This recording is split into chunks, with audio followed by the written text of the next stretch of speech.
আসসালামু আলাইকুম। আজকে আমি বাজারে টোস্ট দিয়ে একটা টোস্টের পকোড়া তৈরি করছি। প্রথমে আমি টমেটো ছোট ছোট করে কেটে নিলাম, তারপরে আমি দুটা চিলি কেটে নিলাম,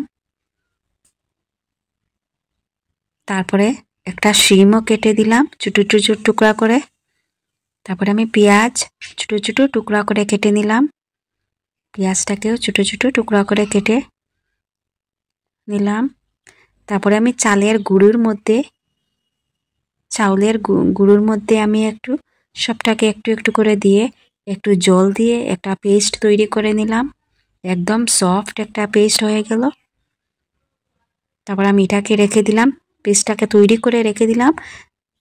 তারপরে আলুটাকে পরিষ্কার করে নিলাম, দুটো আলু পরিষ্কার করে ছোট ছোট টুকরো করে কেটে এটাকে আমি কুকারে জল দিয়ে একটু সিদ্ধ করে নিলাম। এই আমার আলুটা সিদ্ধ হয়ে গেছে।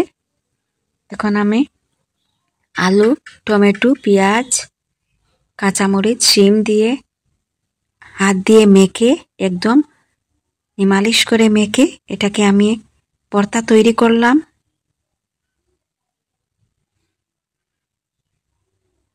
এই আমার ভর্তা তৈরি হয়ে গেছে। এখন আমি বাজারে টোস্টের মধ্যে দুটার মাঝখানে সেই আলুর ভর্তা দিয়ে দিলাম। আপনারা দেখতে পারবেন আমি কীরকম আলুর ভর্তাকে দুটা টোস্টের মধ্যে কীরকম লাগিয়ে দিয়েছি। এরকম আমি সবটা টোস্টের মধ্যে এই আলুর পেস্টটাকে দিয়ে দিলাম।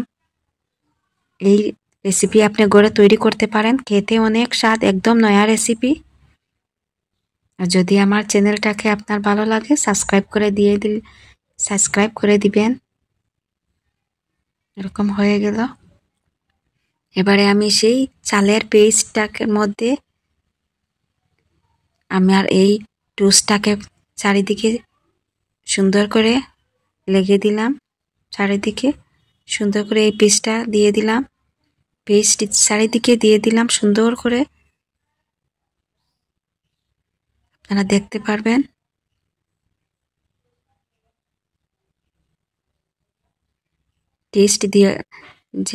পেস্ট দেওয়ার পরেই আস্তে আস্তে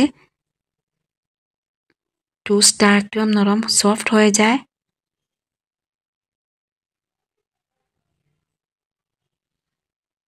বাচ্চারাও খুব বেশি পছন্দ করে। এই দেখেন আপনারা। তারপরে আমি গ্যাসের মধ্যে গ্যাসটাকে অন করে দিলাম, একটা কড়াই রেখে তেল গরম করে নিলাম। তেলটা পুরো গরম হয়ে গেছে। এবারে আমি সেই টোস্টটাকে দিয়ে দিলাম, একটা একটা করে ভেজে নিলাম।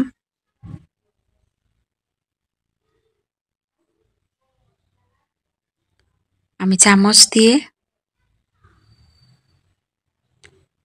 কড়াইয়ের গরম তেল সেই টোস্টের উপরেও দিয়ে দিলাম। উপর তো তাহলে শক্ত হয়ে যায়, নাড়াচাড়া করলে ভাঙবেও না, নষ্টও হবে না। গরম তেল উপরে ঢেলে দিলাম। তারপরে দেখুন হয়ে গেছে আমার। এত দেখতে যেরকম সুন্দর, খেতে সেই রকম স্বাদ, অনেক স্বাদ। বাচ্চারাও খেতে পারে, আবার চার সঙ্গেও খেতে পারেন, টিফিনও দিতে পারেন। এটা কিন্তু অনেক স্বাদ। আপনারা যদি আমার এই রেসিপিটা ভালো লাগে তাহলে আমার ভিডিওটাকে সাবস্ক্রাইব করে নেবেন, চ্যানেলটাকে সাবস্ক্রাইব করে নেবেন আমার ভিডিওটা দেখে ভালো লাগলে। সস দিয়ে বাচ্চারা খুব ভালো লাগবে এটা খেতে। আপনারা দেখতে পারবেন আমি কেটে এটাকে দেখে দিব, এত সফট।